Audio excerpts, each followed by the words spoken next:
Genia Atradef est une plateforme multiservice souveraine et sécurisée. utilisant l'intelligence artificielle afin d'aider tous les agents du ministère des Armées. Elle offre aux métiers de nouveaux moyens basés sur l'intelligence artificielle pour réaliser des tâches du quotidien. Nous proposons d'ores et déjà 5 fonctionnalités sur la plateforme, Tout d'abord, l'assistant conversationnel, sur lequel on peut poser des questions, notamment sur nos propres documents. la traduction de documents, la synthèse également. Et puis dernièrement, nous avons rajouté l'eusérisation, qui permet de transformer des images en texte, et la transcription, qui permet de transformer du son en texte également. D'autres fonctionnalités sont en cours de développement. L'anonymisation des données et l'extraction d'entités nommées. Elles permettront aux agents de se concentrer sur des tâches à plus haute valeur ajoutée. Ce projet à portée ministérielle Est développé par le CEDIA, le Centre d'expertise données IA du SGA, en collaboration avec l'EMA, la DGNUM et la MIAD.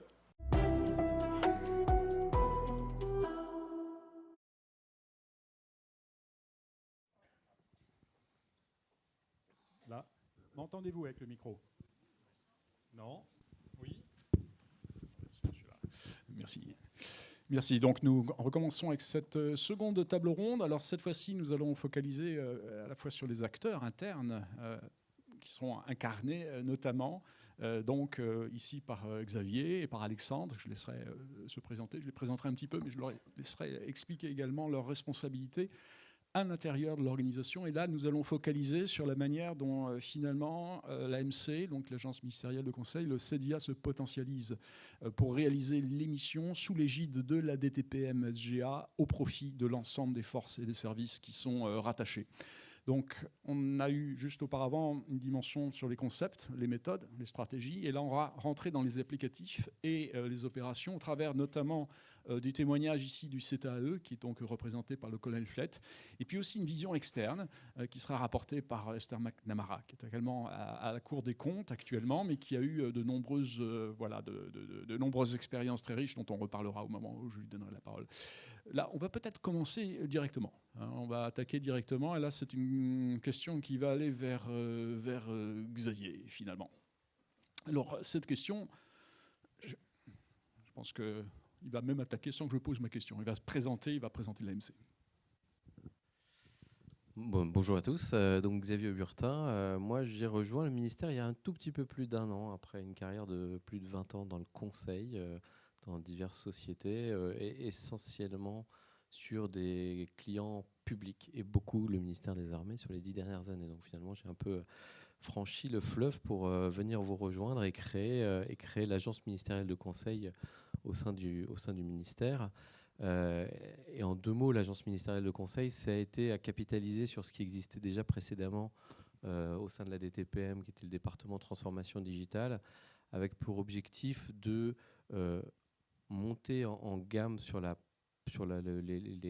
l'offre de conseil qu'on pouvait apporter pour pouvoir embrasser plus largement, plus de bout en bout, les transformations dans leur ensemble, en remontant sur le conseil en stratégie, en ayant la taille critique qui permet d'accompagner en profondeur de manière à vraiment aller chasser sur les terres des cabinets de conseil externes, puisque c'est bien ça qu'on voulait faire en internalisant, et puis de rajouter, de donner une vision un peu consolidée et peut-être un peu plus stratégique de la question du conseil au sein du ministère, en unifiant à la fois le conseil interne et le conseil externe, c'est-à-dire que c'est l'agence ministérielle de conseil maintenant qui a aussi un peu repris la main sur le pilotage du recours, de la stratégie et de l'achat du conseil externe, de manière à s'assurer qu'on ait une vraie vision unifiée de l'utilisation de ces différents leviers. D'accord. Donc au-delà des coûts, au-delà de la confidentialité, il y a une valeur propre qui est créée. Comment est-elle perçue cette internalisation par l'ensemble des utilisateurs?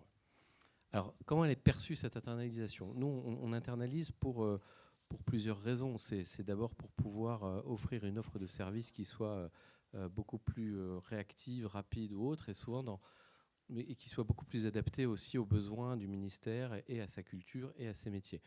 Et ça se traduit dans les retours qu'on a de nos bénéficiaires par le fait qu'on nous dise finalement, vous travaillez aussi bien que les cabinets de conseil externes, c'est-à-dire qu'on n'y perd pas. Il y a pas, c'est pas interne, donc une qualité moindre. C'est la qualité, le niveau de professionnalisme, le niveau des méthodologies qui sont utilisées sont les mêmes. Néanmoins, il y a un certain nombre de facteurs qui sont différenciants. D'abord, vous montez en compétences et en compréhension des sujets beaucoup plus rapidement par nature, puisque vous êtes interne. Deuxièmement, on a une vraie réactivité qui est liée au fait que nous, comme on n'a pas de problématique de contractualisation finalement avec nos bénéficiaires, hein, on est capable d'être très réactif et de se reconfigurer rapidement en fonction des besoins, en fonction de l'évolution des projets, de la façon dont les choses doivent avancer. Et ça nous permet d'être pour le coup beaucoup plus en proximité de nos clients.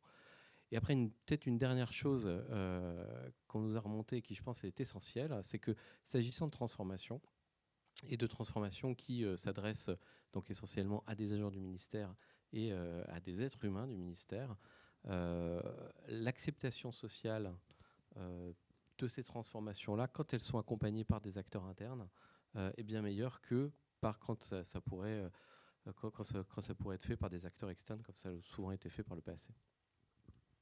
Et avant de passer au témoignage du colonel Flett, qui a été finalement au titre du CTAE utilisé des prestations de l'AMC. Est-ce que je peux peut-être poser la question à Alexandre? C'est une question qui pouvait venir un petit peu plus loin. Alexandre Baillot qui remplace Guillaume Vimon, que nous saluons ici. Donc merci Alexandre au pied levé de venir rejoindre cette table ronde. Il y a un intérêt majeur naturellement à l'internalisation de la dimension conseil. Hein. Et qu'en est-il un petit peu pour le CEDIA, ou est-ce qu'on en parle un petit peu plus tard? Non, effectivement, sur la partie internalisation concernant le CEDIA, donc dans le domaine de l'intelligence artificielle et de la donnée, nous on y voit effectivement un enjeu particulièrement important, et puis une manière vraiment d'apporter de la valeur à notre sens pour l'ensemble des utilisateurs. Alors, il était dit, le président de la République, lors de son discours aux armées le 13 juillet 2023, disait « Il faut garder partout l'esprit de responsabilité ». Alors j'aime bien cette formule parce que je trouve que la responsabilité et l'internalisation au fond de pair. Finalement, l'internalisation, c'est quoi? C'est reprendre en main un peu son destin. Alors après, il y a un mix à trouver dans l'internalisation. Je repense aux propos tout à l'heure tenus par M. Dellenbach, il y a un mix à trouver, mais cette internalisation, elle est importante, elle présente aussi des externalités positives particulièrement intéressantes que je voudrais partager avec vous, au moins quelques-unes. Je pense qu'aujourd'hui, finalement, dans la phase qui se présente à nous, d'introduction de l'intelligence artificielle et d'une meilleure utilisation de la donnée pour l'ensemble du ministère, il y a déjà facilité cette co-construction avec les services. Aujourd'hui, vraiment, ce qui fait l'ADN du CEDIA, par exemple, du Centre d'expertise données IA du SGA, mais également des autres centres de services de la donnée IGLIA, ce qui fait leur ADN, c'est la proximité avec les métiers. C'est leur légitimation, finalement. Et c'est dans cette proximité avec les métiers qu'on est capable d'échanger au quotidien, de comprendre leurs irritants, de les partager, de comprendre les difficultés qu'ils peuvent rencontrer sur différentes thématiques, de les accompagner aussi dans finalement le cadrage de ces sujets, et également montrer où la valeur, à travers les technologies d'information, d'intelligence artificielle et de données, dans les processus qui les concernent, va pouvoir avoir des effets massifs pour leur plus grand bénéfice. Et ça, je crois que c'est vraiment quelque chose de particulièrement important. Deuxième point aussi sur l'internalisation, c'est aussi finalement cette capacité à pouvoir pérenniser un certain nombre de produits qui auront été créés dans ce cadre. Et c'est une pérennisation, et il ne s'agit pas, ça va au-delà du seul fait de s'affranchir de ce que l'on a pu connaître, de ce que l'on connaît régulièrement, c'est-à-dire des ruptures contractuelles, des changements de prestataires.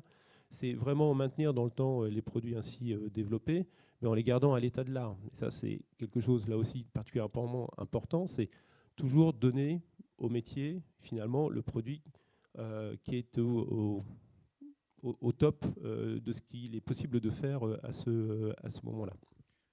Comme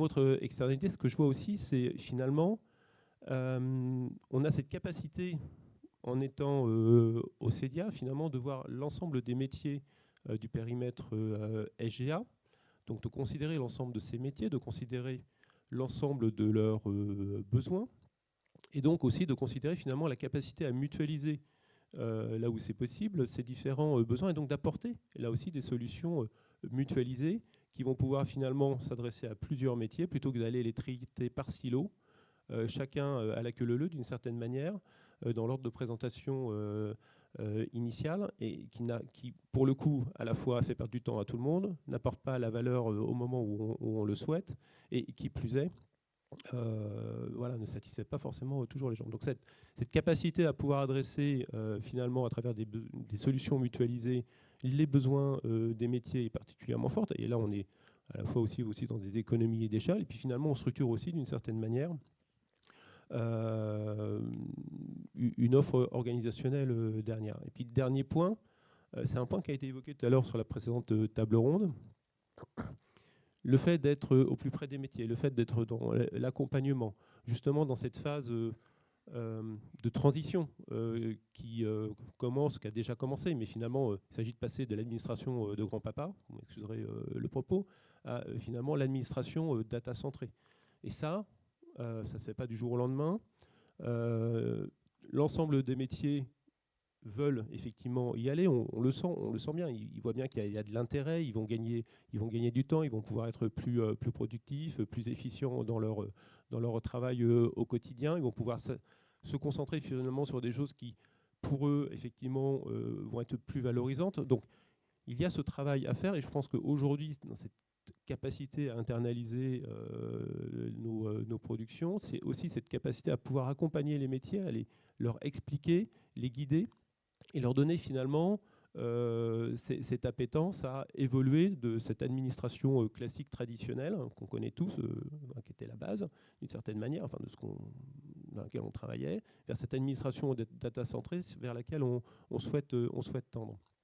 Et ça, effectivement, c'est particulièrement important, et ça va ancrer davantage les technologies de l'intelligence artificielle, et de la donnée dans le quotidien des métiers. Ça me paraît particulièrement important. Oui, merci Alexandre. Sur ce point, ce qu'on a compris, c'est que l'AMC est en quelque sorte le vecteur d'expertise de la DTPM, et que là, il y a également une incarnation au titre du CEDIA. Et tout cela réclame du talent. Alors comment est-ce qu'on peut internaliser également des talents sur un marché qui est assez tendu, parce qu'il faut arriver à recruter et fidéliser en quelque sorte, et ensuite on enchaînera avec le Rotex CTAE par le Col des Flettes. C'est une question pour vous deux. Oui, je crois que je parlerai pour le centre d'expertise données IA du SGR, mais je crois qu'aujourd'hui, on a la chance d'avoir plusieurs facteurs favorables dans ce cadre.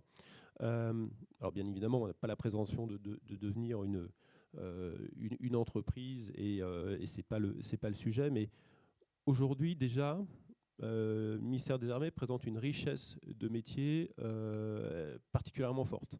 Et c'est quelque chose, déjà, c'est déjà en soi quelque chose d'attirant pour l'ensemble des personnes qui souhaitent nous rejoindre. Et si maintenant on fait un focus un peu plus sur ces compétences rares que l'on souhaite avoir au sein du CEDIA, c'est justement cette capacité qu'on peut leur donner à travailler dans la matière qu'ils vont porter, technologie d'intelligence artificielle, d'autres technologies portant sur la donnée. On permet effectivement finalement d'adresser une variété de métiers, de variétés de problématiques qu'ils ne vont pas forcément rencontrer ailleurs. Et surtout, ils ne seront pas enfermés sur, on va dire, une sorte de monoproduit ou monotâche. Et ça me paraît particulièrement important. L'autre point, c'est que, comme je le disais tout à l'heure, ils ont en phase 2, ou ils auront en phase 2, et en tout cas, c'est aussi ça qui les fait venir, c'est qu'ils ont des gens dans les métiers qui aujourd'hui ont vraiment cette appétence de comprendre, de progresser pour justement améliorer leurs pratiques au quotidien et vraiment délivrer le meilleur service possible aux unités qu'ils servent. Parce que c'est intrinsèque, on a vraiment envie de délivrer le meilleur de soi-même dans son métier pour les autres. Et là, dans cette approche-là, le dialogue qu'ils vont avoir, les échanges qu'ils vont avoir, la manière dont ils vont s'investir, dont ils vont travailler sur les différents projets, en fait, ils vont voir une concrétisation très rapide de leurs efforts, de leurs réalisations, avec des impacts là aussi majeurs dans les métiers. Troisième point, je crois qu'on a, alors c'est un peu comme le concours, comme la Palme d'Or à Cannes, il y Il y a la Palme d'Or et puis il y a le hors concours. Et là, donc on va mettre les GAFAM hors concours. Mais je crois qu'on a une politique salariale assez compétitive, au moins pour des premières expériences, des personnes qui viennent nous rejoindre dans un but d'avoir des premières expériences. Et je crois qu'on est aujourd'hui plutôt dans quelque chose de relativement compétitif. Et puis, on est au milieu de Paris, dans le 7e. Et je crois que là aussi, pour l'ensemble des jeunes qui sont sur la plaque parisienne, c'est quelque chose d'intéressant, ce qui peut aussi les mettre en lien avec d'autres possibilités derrière. Merci Alexandre. Un petit mot là-dessus ou est-ce qu'on va directement au texte ? Je peux compléter sur un autre aspect. Moi, je partage ce que dit Alexandre sur. Le ministère des Armées est un ministère extrêmement attractif pour tout le monde et les gens qui viennent, ils viennent quand même pour autre chose que uniquement les tâches qu'ils vont y faire, et ils viennent y trouver un sens et ils viennent participer à quelque chose. Après, la question d'internaliser les compétences, c'est pas uniquement la question du recrutement. C'est largement la question de comment est-ce qu'on crée ces compétences-là. C'est en fait internaliser une capacité, c'est en fait planter une graine et se poser la question de comment est-ce que cette capacité, elle va perdurer, comment est-ce qu'elle va se développer. Et là, en l'occurrence, moi, c'est comme ça que j'estime que je vois une des grandes missions de l'Agence ministérielle de conseil, c'est de créer cette capacité de conseil au sein du ministère. On a créé une famille de métiers, on a des personnels qui viennent évidemment en majorité d'environnements professionnels ou extérieurs, soit des consultants de cabinets de conseil externes, soit des UX designers ou autres, mais on n'a pas encore assez, mais bientôt de plus en plus, des personnels militaires, des fonctionnaires qui acquièrent cette capacité-là. On a créé une famille professionnelle. Donc pour moi, la question de l'internalisation de la compétence, c'est vraiment une question du temps long et c'est une des missions premières de l'AMC. On reviendra sur la capitalisation tout à l'heure de l'expérience. Là, si finalement le CTAE, donc représenté par le colonel Fleck, nous remercions de s'être rendu disponible ce matin, a été un des premiers utilisateurs, et pour le coup à la fois de l'AMC et du CDIA. Donc est-ce qu'il serait possible de parler des interactions un petit peu que vous avez eues sous forme de dialogue d'ailleurs entre vous, puisque voilà, nous avions deux parties qui se sont nourries réciproquement et ont appris en cumulant. Alors je pense qu'il faut d'abord que j'explique qui on est, ce qu'on fait et pourquoi on a été accompagné. Accompagné pendant presque 10 mois par l'AMC des TPM.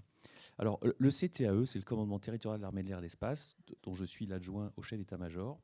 Et c'est une structure nouvelle, un nouveau commandement qui a 1 an et demi maintenant, qui a été mis en place à l'issue d'une transformation de l'armée de l'air et de l'espace qui s'est appelée Altaïr et qui consistait à raccourcir les boucles décisionnelles et rendre l'armée de l'air plus agile dans ses structures.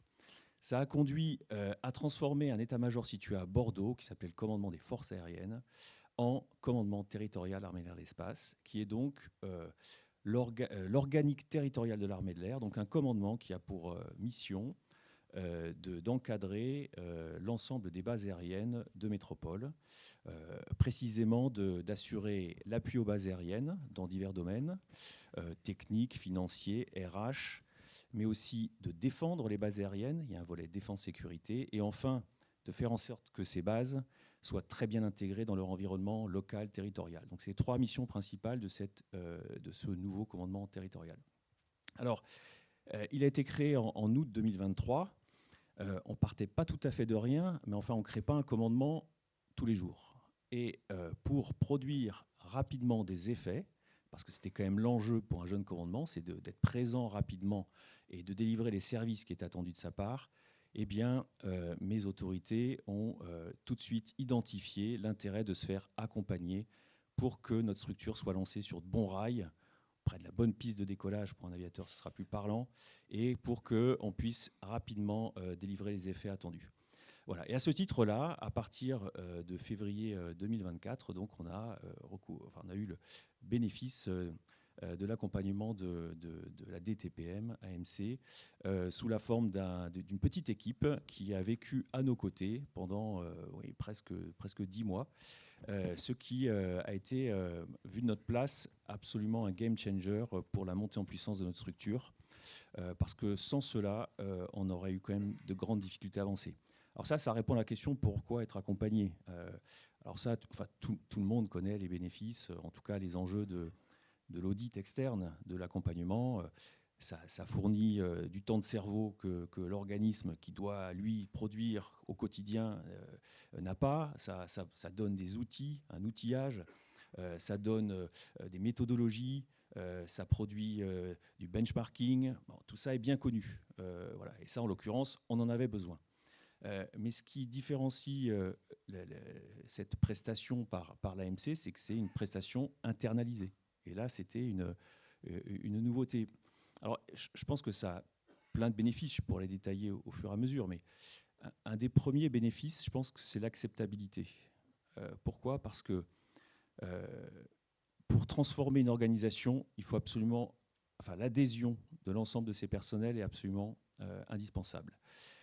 Et il est toujours assez difficile de voir des gens de l'extérieur arriver et vous expliquer comment il faut travailler, que ce que vous faites c'est bien ou pas bien, etc. etc. Donc, le fait que ça soit une agence interne qui le fasse réduit ce risque voyez, de rejet d'une structure vis-à-vis de cette fonction d'audit qui, on le sait, est souvent l'initiative de la haute direction et pas tellement des exécutants.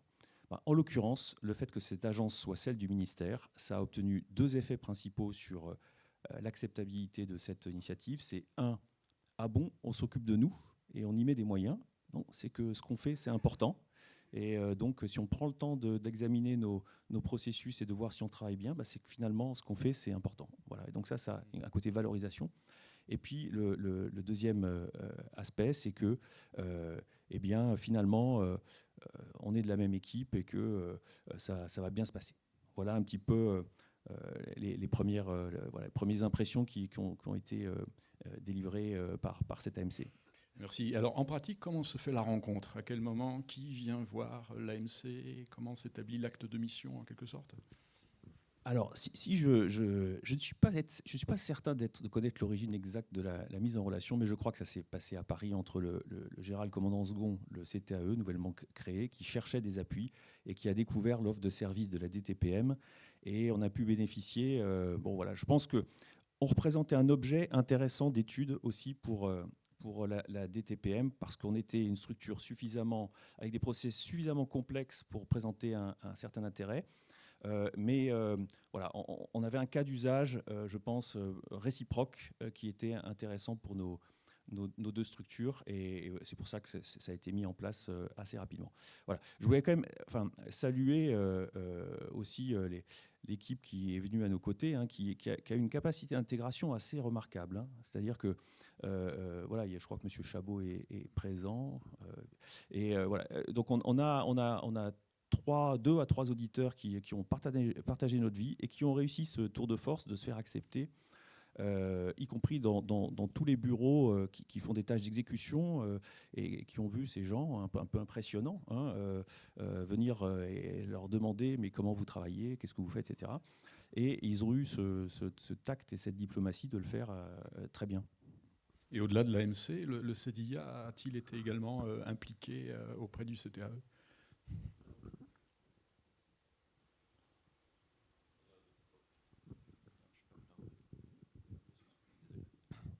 Oui, là, actuellement, on est plutôt dans une phase, on va dire, de compréhension mutuelle entre le CTAE et le CEDIA. Phase de compréhension mutuelle où, effectivement, on vient déjà percevoir, comprendre les besoins de ce commandement, et puis leur présenter aussi l'offre qui est la nôtre, qui s'appuie principalement sur la plateforme géniale qui vous a été présentée tout à l'heure, et de voir en quoi, à partir de ces briques génériques, il est possible de venir répondre de manière un petit peu plus spécifique aux besoins du commandement. Donc voilà, on est dans cette phase-là, une phase qui effectivement donnera lieu par la suite à des réalisations. En fait, ça met en évidence un des principes clés de l'accompagnement, c'était la co-construction et la mise en place et l'outillage, ce qui était extrêmement important. Donc, d'emblée, on a dit créer une nouvelle structure, il faut qu'on en profite pour mettre en place des processus qui soient modernes et puis qui s'appuient sur des outils numériques. Donc, par la compétence spécifique de la DPM AMC dans ce domaine-là, on a pu tout de suite identifier vers quelles pistes exploratoires on pouvait voilà, on pouvait développer ensemble et ça a été extrêmement profitable. Et donc on commence à développer, alors on ne travaille pas qu'avec vous, mais à développer un certain nombre de cas d'usage pour numériser nos processus ou les robotiser. Et on a bon espoir que ça se mette en place assez rapidement. Merci. Alors, on arrive là au cœur de la création de valeur. Et finalement, l'AMC crée également de la valeur, crée de la valeur pour ses utilisateurs. Alors, c'est un service qui est donc internalisé. Il y a des actions qui sont ponctuelles. Et dans la durée, tout à l'heure, Xavier Burtin évoquait le fait qu'on sème une graine. Et on parlera tout à l'heure de la capitalisation, la manière dont il y a du transfert qui permet finalement l'autonomisation progressive. Ce n'est pas vendre du poisson, c'est apprendre à pêcher. Ce qui est un point fondamental. Et alors, est-ce que là, on peut discuter un petit peu de cette création de valeur? En quoi elle consiste du point de vue de l'AMC? Quelle est la valeur créée pour l'autre? Et quelle est la valeur créée pour l'agence elle-même?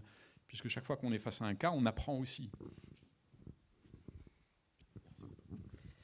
Alors, la valeur de l'agence, en fait, l'AMC ne crée pas de valeur pour elle-même ou par elle-même. C'est-à-dire que à partir du moment où le postulat de base, c'est qu'on est au service de nos clients qui viennent nous voir pour qu'on les aide à résoudre des problématiques ou à les accompagner, finalement, la valeur qui sera celle de l'AMC, ça sera d'avoir participé à la valeur de la personne qui sera venue nous solliciter.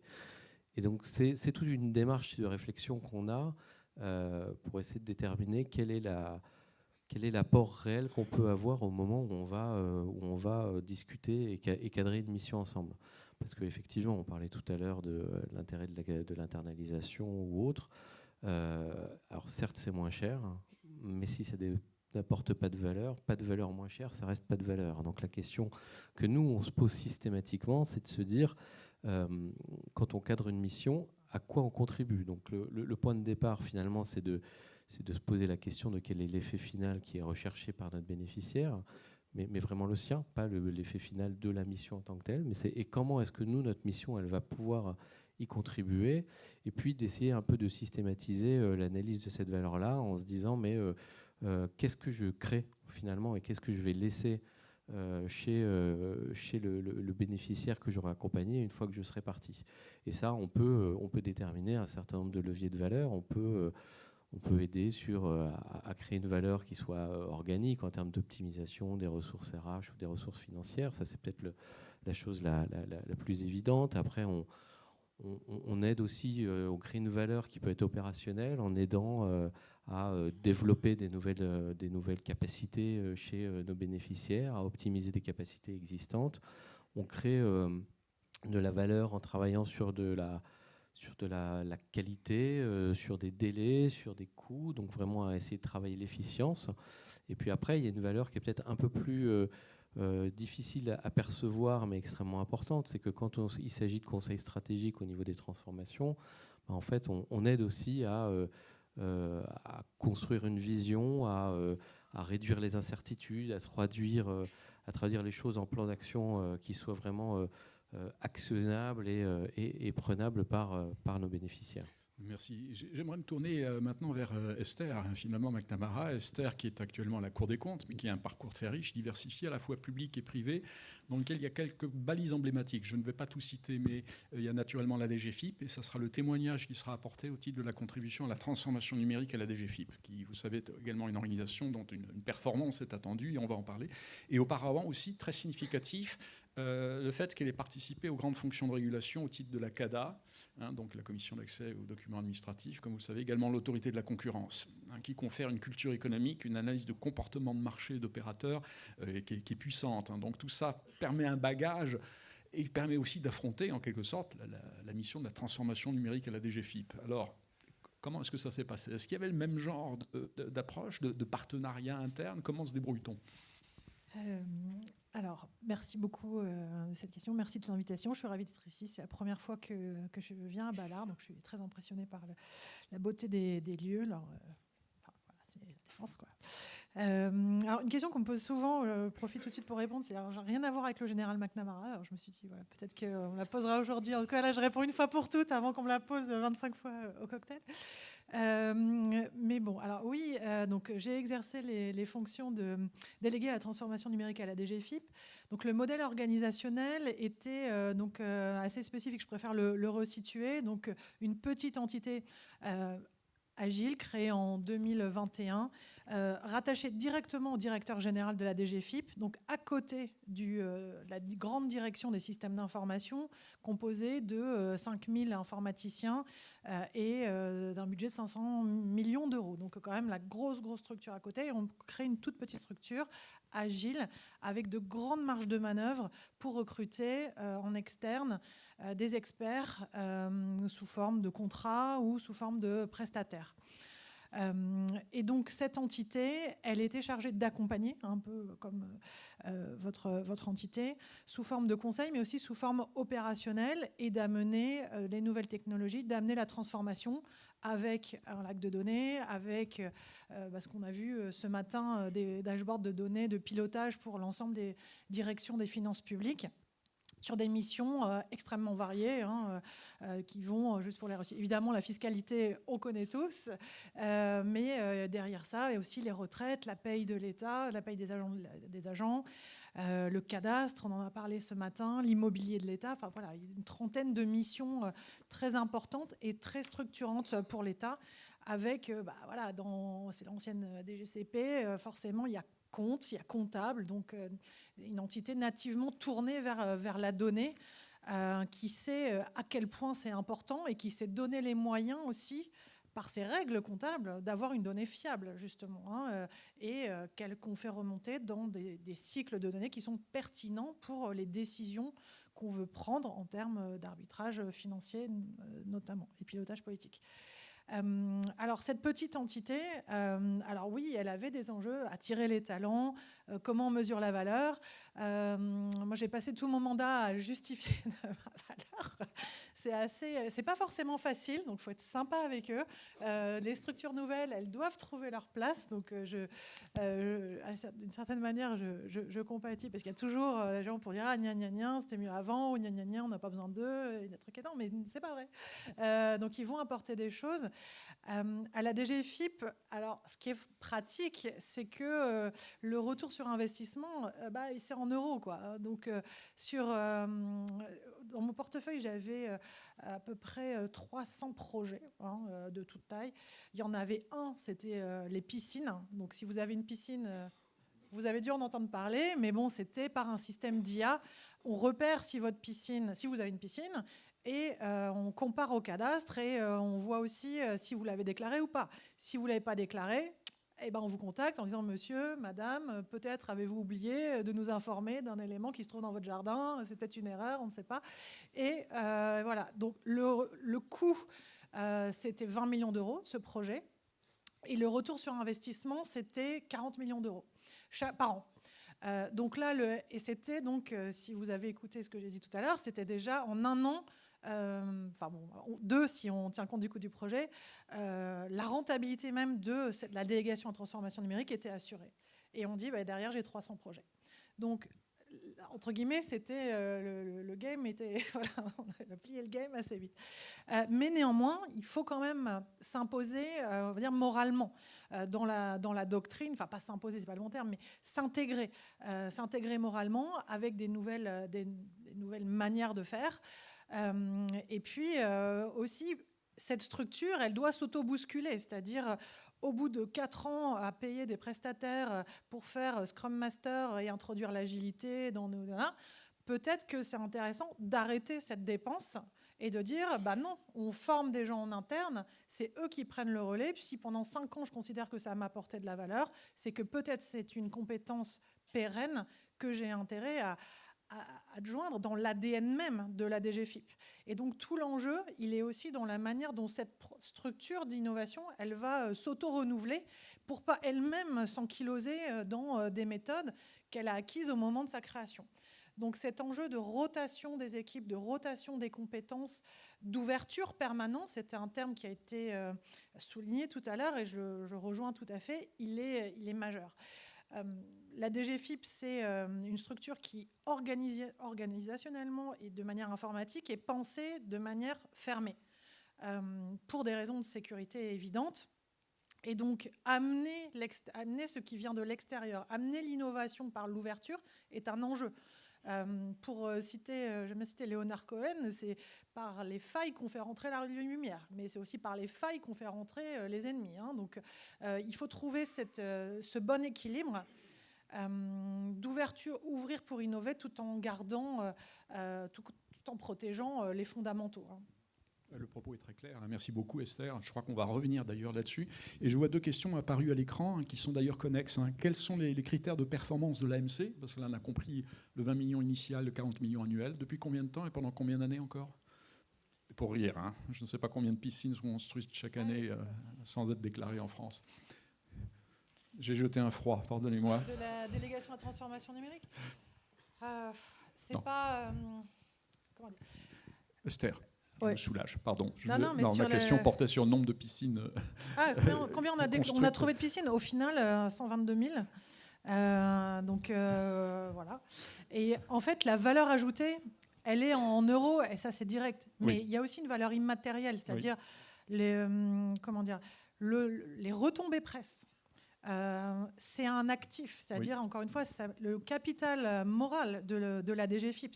On a fait la démonstration de la capacité déjà à maîtriser de nouvelles technologies, ce qui ne veut pas dire que derrière, on a 800 applications qui tournent sur des langages, qu'on a tous ces problèmes. Hein. Mais en tout cas, on dit, attention, on est là, on vous voit.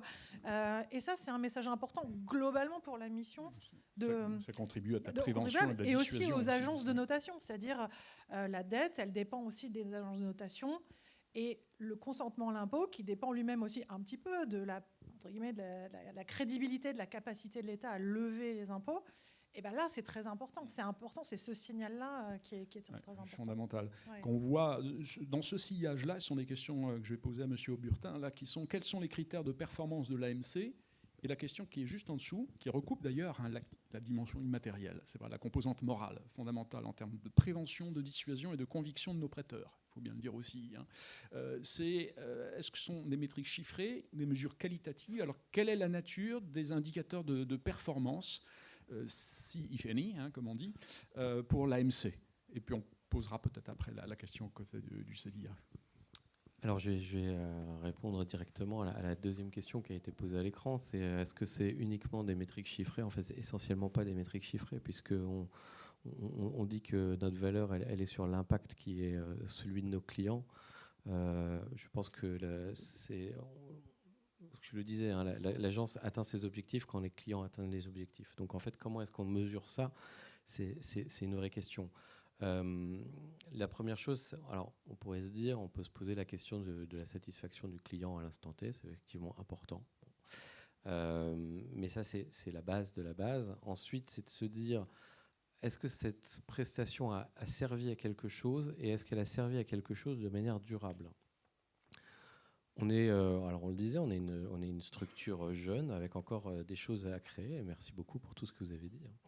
Mais cette question de mesure de la valeur, c'est quelque chose sur lequel on va vraiment s'attacher cette année, parce qu'il faut aller poser les indicateurs et les thermomètres au bon moment. Probablement que le thermomètre, il est encore meilleur 6 mois après qu'on soit arrivé. Pour se dire, vous êtes venus nous aider à nous organiser, est-ce que 6 mois après, l'organisation fonctionne mieux? Ou si on prend un exemple qui est aussi... Qui illustre aussi pourquoi le CTAE, c'est un bon exemple des modes d'action qu'on a envie d'avoir. C'est qu'au-delà de l'aide qu'on a et qu'on apporte, en fait, on essaie aussi de la co-construction, la formation, le transfert de compétences fait qu'on donne des leviers aux organismes qu'on accompagne et qu'on laisse pour qu'ils soient autonomes dans la conduite des plans d'action qu'ils auront construits avec nous. Et donc, on peut aussi se poser la question de comment est-ce que les organismes qu'on a accompagnés sont devenus autonomes, comment est-ce qu'ils ont fait perdurer notre appui, est-ce qu'ils ont appris. Et là, on va retrouver aussi ce que je disais tout à l'heure sur les compétences. En fait, plus on aura réussi à essaimer et à créer des dynamiques de transformation, plus on pourra mesurer la valeur de l'agence. Donc on est essentiellement sur des choses qui sont in fine non chiffrées. D'accord. Est-ce qu'il y a un suivi d'accomplissement des missions dans le temps pour voir quels sont les effets structurels, non pas simplement la satisfaction ponctuelle de quelqu'un qui est soulagé de sa charge mentale? C'est quelque chose qu'on va s'attacher à faire. On en parlait justement hier avec Valérie. Donc c'est Ok, merci. un de mes objectifs, oui, pour tout vous dire. Ok.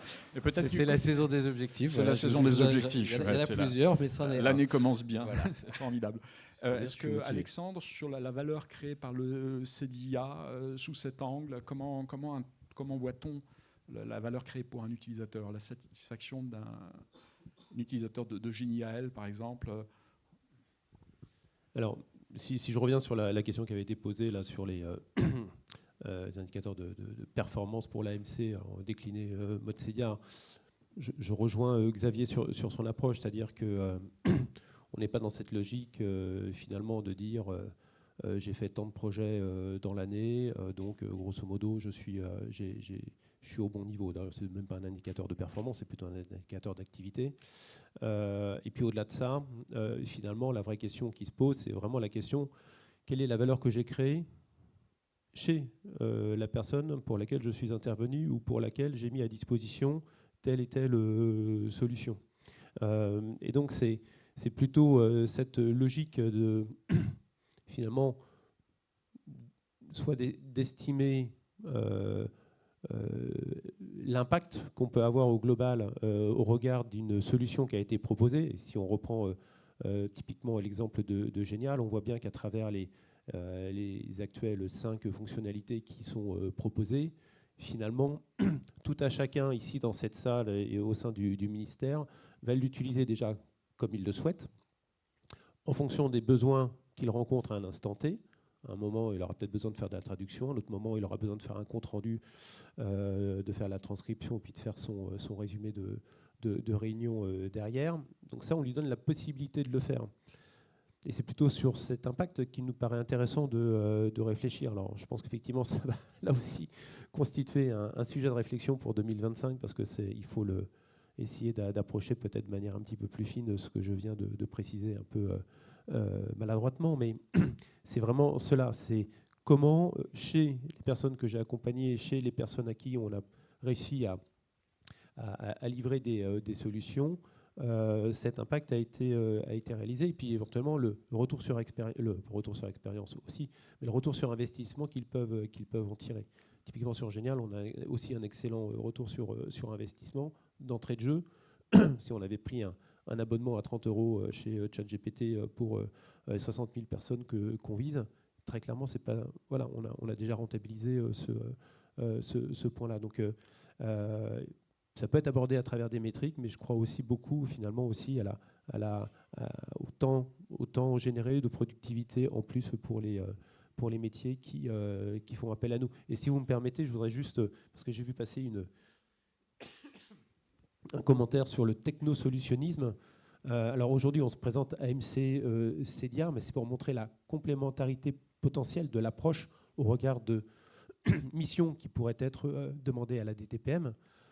Mais on n'est pas du tout dans une approche technologique à tout crin. C'est-à-dire que là où il y a besoin de mettre de l'IA, on peut apporter un conseil, on peut apporter effectivement un accompagnement et des solutions. Mais alors, je suis absolument pas du tout persuadé qu'il y a besoin de mettre de l'IA partout. Parfois, un bon TCD fera l'affaire. Encore faut-il savoir faire un TCD sur Excel. Et puis, s'il n'y en a pas besoin, il n'y en a pas besoin. Donc, voilà, on n'est pas sur une approche du tout techno-solutionniste comme c'était écrit, mais c'est là où le besoin est avéré. La convergence des deux approches AMC-CEDIA peut permettre de décupler la valeur dans ce sens-là. Et on comprend et admire d'ailleurs la potentialisation, parce que dans les mondes complexes à transformation rapide, il est certain qu'avoir des outils à l'intérieur, c'est une chose précieuse. On reviendra d'ailleurs sur l'expérience de la DGFiP à ce sujet-là, mais juste sur la question des indicateurs de performance ou de la conception de la performance. Quand un utilisateur va exprimer des besoins, est-ce qu'il a une idée de la performance qu'il veut atteindre, et est-ce que c'est un élément de contrat, sinon explicite, du moins de contrat implicite? Quelle est la satisfaction? Est-ce qu'elle est définie avant, par des indicateurs à atteindre, ou est-ce que c'est le résultat heureux d'une rencontre féconde? Alors, avant de répondre précisément à cette question, je vais juste revenir sur sa notion de valeur et de coût, parce que c'est toujours intéressant. Et justement, de mon point de vue, l'intérêt d'une agence internalisée, c'est qu'on ne parle pas de coût. Et on élimine le biais commercial dans nos rapports. Alors que je pense que c'est quand même un problème important quand on fait appel à des cabinets extérieurs, puisque à un moment donné, on fait l'audit, on a l'état des lieux, puis à un moment, il y a des solutions à vendre. Alors que là, ce n'est pas le cas. Donc on élimine ce biais de rapport commercial avec cette agence extérieure, et ça, c'est quand même un point très important. Alors comment nous, on a mesuré la valeur de l'accompagnement ? Moi, je situerais à 2 niveaux. Le premier, c'est la dynamique. C'est-à-dire que ça engendre une dynamique interne qui s'inscrit dans le temps d'adaptation permanente. Et ça, je ne sais pas si on aurait pu l'insuffler tout seul. Voilà. Et ça, cette dynamique, elle insuffle partout, au plus bas échelon. Et ça a été démarré par cet accompagnement. La deuxième, à mon avis, mesure de cette valeur ajoutée, c'est l'appropriation, l'internalisation de l'audit interne. Et ça, très concrètement, ça a permis, dans notre structure, d'identifier 2-3 personnes clés en charge de suivre un projet qui est assez différent finalement, et c'est ça l'enjeu de l'appropriation, assez différent du produit final délivré par l'AMC, mais c'est pas grave. C'est-à-dire qu'on s'est approprié le produit, on l'a transformé sous une forme qui nous convenait peut-être davantage. Pour être très concret, le résultat de l'audit, c'est 90 actions, comme les 90 ans de l'armée de l'air, je ne sais pas s'ils l'ont fait exprès, mais c'était 90 actions structurantes qui touchaient à tout, hein, les processus, l'organisation, les moyens, les outils, voilà, la redéfinition des objectifs, donc c'était matériel, immatériel. Voilà. Donc, de ces 90 actions, on les a remoulinées à notre sauce et on les a, nous, inscrits dans un plan d'opération parce qu'on est militaire et que c'est une forme qui nous convenait bien et qui a été validée par notre chef. Donc, on a une feuille de route qui prend la forme d'un plan d'opération avec 5 lignes d'opération. Mais quand on regarde de près, dedans, il y a le résultat d'accompagnement de l'AMC. Et cette appropriation, cette militarisation, j'ai envie de dire, de l'audit, à mon avis, ça illustre la capacité de cet accompagnement à s'adapter à un besoin spécifique. L'appropriation, comme disait Esther tout à l'heure, faire rentrer dans les jeunes. Alors, si on revient sur la question de la transformation numérique à la DGFiP, là aussi, alors je ne parlerai pas de militarisation, je ne parlerai pas de fiscalisation de l'audit, mais comment on a failli parler, malheureusement, et on n'a pas pu aller tellement plus loin sur la question de l'acculturation. Parce qu'il y a une réception. Et comme Flat vient de le dire, l'internalisation de l'audit interne, c'est quelque chose qui est aussi une dimension importante dans la dynamique. Alors, quel genre d'approche peut-on développer? Quelles sont les expériences que l'on peut partager dans ce domaine? On n'a rien fait d'ultra original. Je pense que toutes les organisations ont déployé des champions du numérique, des personnes qui ont des compétences, qui ont des talents, qui ont envie de se mettre au service. Moi, honnêtement, pour réfléchir à ces questions de transformation depuis vraiment une quinzaine d'années, je suis convaincue de la puissance de la médiation de proximité. C'est l'inverse du numérique, mais c'est de dire je m'intéresse à un objet, je m'intéresse à une solution, je m'intéresse à une technologie parce que mon copain m'en a parlé à la machine à café, ça aiguise ou mon collègue, voilà. Et il va m'accompagner, il va me montrer son application sur son téléphone, et va montrer ses usages, et c'est comme ça que je franchis les étapes. Et je ne sais pas, chacun peut faire son introspection, mais les grandes étapes de notre progression dans la connaissance et la compréhension du numérique, elles se font souvent par quelqu'un qui nous a un peu pris par la main et nous dit moi je fais comme ci, regarde on peut faire comme ça. Et c'est rarement quelque chose de massif, digital, une vidéo ou quoi que ce soit. C'est pas vrai. Donc je crois fondamentalement à cette puissance. Donc ça nous incite en fait à créer, un peu comme finalement aujourd'hui, encore plus le cocktail, des temps de résonance, c'est-à-dire des temps d'échange, des temps de se parler. Et c'est comme ça que la transformation arrive, et pas seulement depuis la transformation numérique, depuis toujours en réalité. Il y a un préalable social qui est déterminant. Voilà, c'est ça. Après, il y a parfois des actions qui vont créer le buzz. Et en créant le buzz, on crée la discussion et cette médiation de proximité. on a eu donc à la DGFIP une action un peu, enfin pas amusante, mais en tout cas, moi ça m'a beaucoup, enfin aussi ça m'a beaucoup amusé. On a créé, en fait, ce qui s'est passé, c'est, je vais raconter l'histoire, c'est assez amusant. C'est un ancien de la délégation à la transformation numérique, donc ce qui montre aussi, qui avait rejoint la direction de la législation fiscale. Et cette personne, jeune inspecteur, tout jeune, a été chargé notamment en période d'amendement parlementaire de répartir les amendements dans les bons bureaux de la DGFIP le week-end, 48 heures pour faire ça avec son équipe. Il me disait, mais je pleurais tellement j'avais mal aux yeux. Et donc il est revenu voir ses anciens copains de la détenue en disant, est-ce que vous ne pouvez pas m'aider avec du RPA, de l'automatisation ou quoi que ce soit. Et finalement, c'est un data scientist qui a dit, ok, moi je vais y aller, on va regarder ce qu'on peut faire. Et puis en 6 semaines, où l'essentiel du temps a été consacré en fait à la montée en compétence du data scientist sur les sujets de procédure parlementaire. Donc en fait, c'était ça le temps utile. Il fallait qu'ils comprennent tout ce qui se passait avec le Sénat, l'Assemblée, et puis qu'ils fassent des tests, etc. À la fin, il a construit un objet qui permettait de faire la répartition automatique des amendements entre les différents bureaux et en bonus, de faire un résumé par IA générative de l'amendement parlementaire. Et là, le jour où on a opéré ça live, il y a tout le bureau qui a applaudi. Donc on parlait tout à l'heure de performance et de valeur, etc. Il n'y a rien de plus puissant qu'un bureau qui applaudit parce que cette innovation, en fait, leur permet de récupérer leur week-end, de se décharger d'un stress énorme pour des tâches qui avaient finalement assez peu d'importance. Et donc, ça nous a donné une telle autorité morale, c'était une telle démonstration de la puissance du numérique pour résoudre une tâche particulièrement pénible, que ça nous a donné c'était pas du tout quelque chose de médiatique comme les piscines, mais dans la sphère administrative, ça nous a donné un rayonnement très important parce que ça mettait vraiment le doigt sur ce qui faisait mal aux agents. On n'a pas réduit les ETP, on a juste fait la démonstration de ce que c'était une classification et de la génération de texte. Et ça nous a donné un boulevard pour faire de la formation, de la sensibilisation.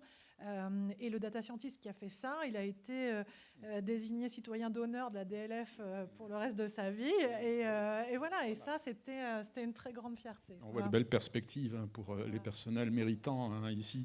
Alors peut-être 2 questions. Il y en a une qui a disparu, mais qui avait attiré plus de 18 pouces. Vous l'avez vu, hein.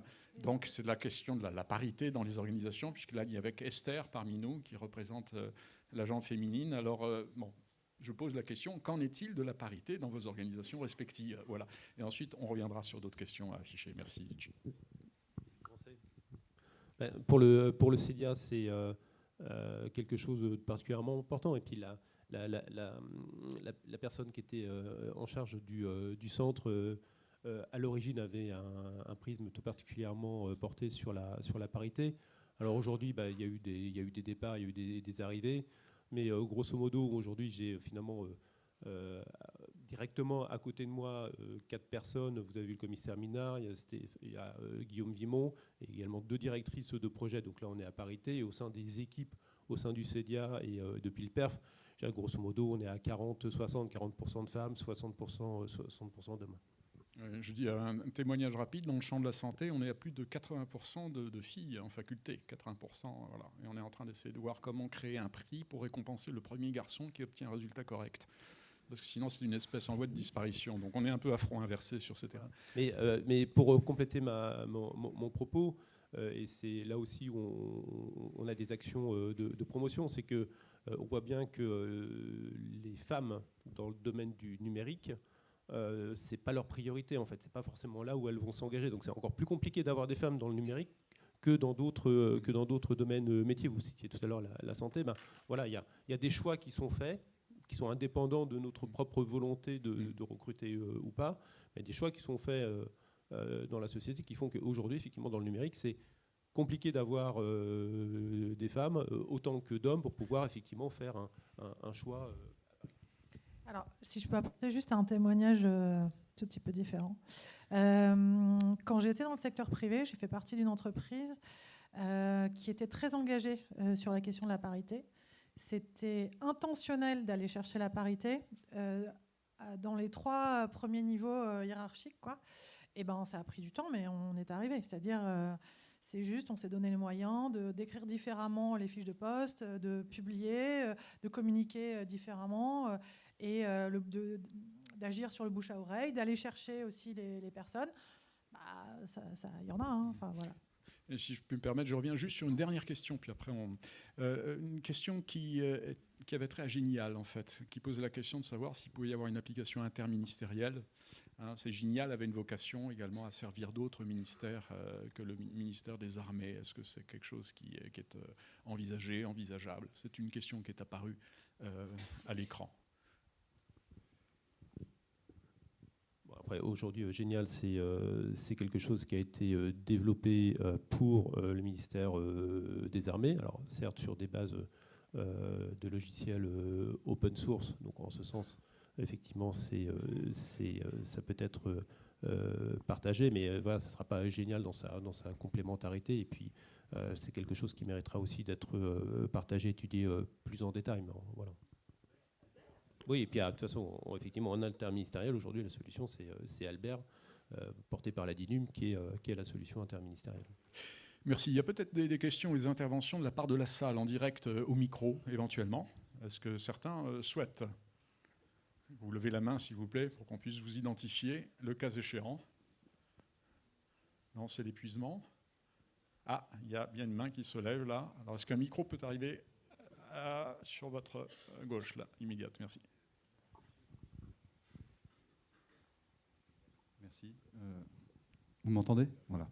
Bon. J'avais posé une question, mais je pense qu'elle est intéressante. On a mené l'expérience. Est-ce qu'au CEDIA, et puis éventuellement en lien avec l'AMC, vous avez tenté une approche process mining, ou est-ce que c'est encore quelque chose non mis en œuvre? Alors, peut-être Xavier, sur le process mining en tant qu'AMC? J'ai vu passer la question. En la voyant, je me suis dit, elle ne sera pas pour moi, vu que je ne la comprends pas. Je peux la résumer alors. Donc probablement que la réponse est non. Alors, il y a le data mining et le process mining. Si vous voulez bien expliquer le process mining. Alors, process mining, ce serait tirer parti, justement, puisqu'on parlait data, de tout ce qui est enregistré dans nos différentes bases pour analyser comment un processus qu'on a imaginé, voir comment il se déroule pour de vrai, avec éventuellement tous les chemins alternatifs, tous les bypass, et le temps qu'on passe à chaque étape. Et ça, ensuite, on peut le marquer pour voir s'il n'y a pas un écart. On parlait des fiches régions, peut-être que dans une région ou une autre, ça ne se passe pas tout à fait de la même chose, ou de la même manière, ou avec le même temps. Et ensuite, nous, on a mené, donc j'ai oublié de me présenter, Emmanuel Kuhn-Sussizir, on a mené cette expérience avec plusieurs ministères, on leur a proposé du benchmark, et on est un peu tombé à court, alors qu'il y avait une histoire à raconter, parce qu'on a noté des gros écarts entre entités au sein d'un même ministère. Mais ça veut dire qu'il faut aller gratter. Pourquoi c'est pas comme ça, et on va remettre en cause plein de choses. Donc c'est examiner les procédures pour arriver à s'expliquer des résultats dont le rapprochement apparaît improbable ou un écart trop fort. C'est voir son activité, comment on la mène, et effectivement cartographier si ça se passe comme on l'avait choisi ou pas. Est-ce que c'est une des missions de l'audit? Parce que c'est peut-être plus l'inspection, d'ailleurs, il y a une dimension d'évaluation. À quoi rattache-t-on ça? Non, mais alors, expliquer comme ça, j'ai envie de répondre oui, on fait du process mining. Nous, il y a plusieurs choses. Hein. Effectivement, utiliser la donnée et les chiffres pour comprendre comment les choses fonctionnent et comment on peut les améliorer, et aussi un peu étayer nos diagnostics et essayer de les objectiver, c'est un truc qui est essentiel pour nous. À 2 titres. Le premier, c'est que quand on prend en compte une mission et un environnement ou autre, on mixe toujours une approche qui est qualitative et quantitative. Donc en fait, on a besoin de récupérer des chiffres, des données plus ou moins structurées. Ça peut être des REO, ça peut être énormément de choses, mais c'est toujours un point de départ de l'analyse. Ensuite, on a à cœur de compléter ça. Et ça va se retrouver à différents endroits. Quand on fait du lean management, à certains moments, on se retrouve à aller compter des dossiers physiques et à mettre en place des indicateurs de volume à différents endroits. Nous, on a aussi une capacité d'écoute usager et de déployer des questionnaires à grande échelle sur des techniques qui sont celles des techniques des instituts de sondage, et donc aller récupérer de la donnée là où on n'en a pas pour avoir une meilleure appréhension d'une situation et une meilleure compréhension.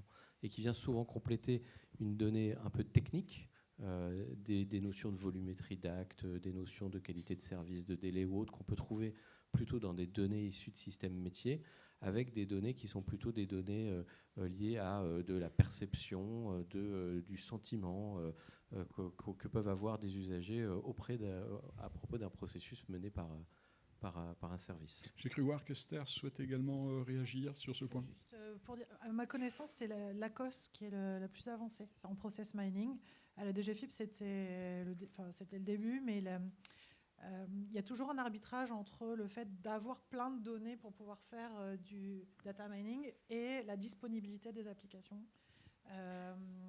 L'arbitrage c'est plutôt fait en faveur de la disponibilité des applications et moins dans le stockage et la constitution de tonnes de données qui permettraient de faire du process mining. Donc, mais c'est des perspectives hyper intéressantes effectivement de transfo et dont doivent s'emparer notamment les structures d'audit et d'inspection. Ça c'est clair. Okay, merci beaucoup. Une dernière intervention dans la salle? Non, c'est bon? Une main qui se levait pour faire passer le micro. Ah si, peut-être. Non, pas Enguerrand, mais Enguerrand, tu m'indiques qu'il y a quelqu'un qui levait la main?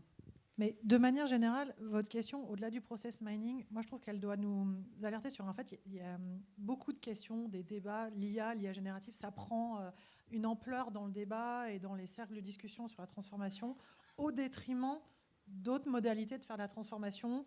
À la DGFiP, on regardait beaucoup ce qu'on appelle rules as code, c'est-à-dire comment je peux automatiser le lien entre l'informatique et le droit. En fait, ce rapport entre... C'est des pans entiers de l'action publique qui sont transformables avec des gains d'efficacité énormes, mais que je trouve un peu avalés, écartés du débat, parce que c'est vrai qu'il y a des forces industrielles hyper puissantes pour vendre des solutions qui reposent sur toujours plus de GPU.